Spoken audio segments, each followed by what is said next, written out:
ইসলামী আন্দোলন বাংলাদেশ তাকবীর গণশাখার সংগ্রামী সহ-সভাপতি, আজকের এই গণসমাবেশ বাস্তবায়ন কমিটির সম্মানিত আহ্বায়ক মৌলানা মোহাম্মদ ফখরুল ইসলাম। মৌলানা ফখরুল ইসলাম।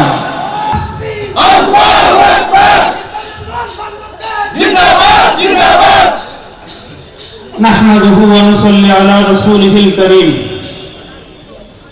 আজকে ইসলামী আন্দোলন বাংলাদেশ ছাত্রী থানা শাখা কর্তৃক আয়োজিত গণসমাবেশে উপস্থিত সম্মানিত সভাপতি, আমাদের প্রধান অতিথি, বিশেষ অতিথি সহ আমার সামনে বসা বিভিন্ন ইউনিয়ন দায়িত্বশীল এবং আমাদের সদস্য সমর্থক ভাইয়েরা, দুই তিনটা কথা বলেই আলোচনা শেষ দিব।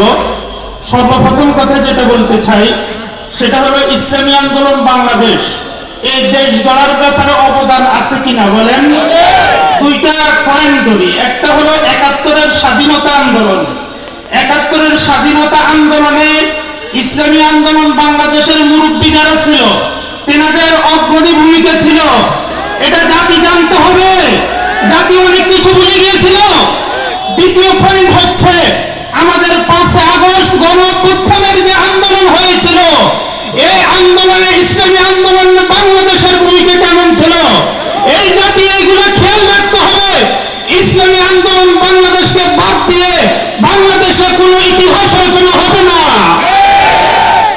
আমরা চাই আমাদের এই বাংলাদেশ একটি মানবিক মর্যাদাপূর্ণ দেশ হিসেবে গড়ে উঠতে হোক, আর এই দেশকে একটি সুখময় দেশ হিসেবে গড়ার জন্য ইসলামের বিকল্প কোনো ধারা নাই।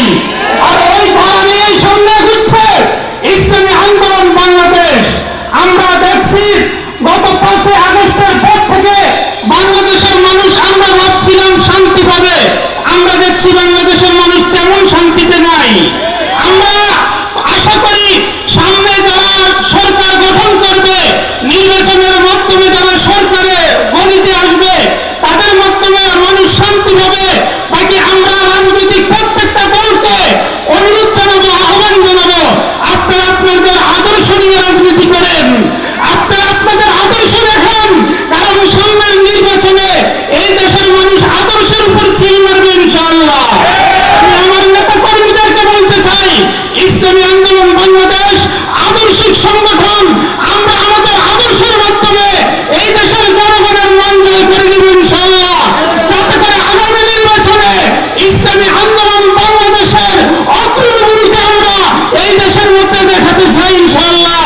আল্লাহ তাআলা আমাদের সকলকে কবুল করেন বলেন আমিন। ইনশাআল্লাহ। সবাই একটা সাবস্ক্রাইব করে দিন।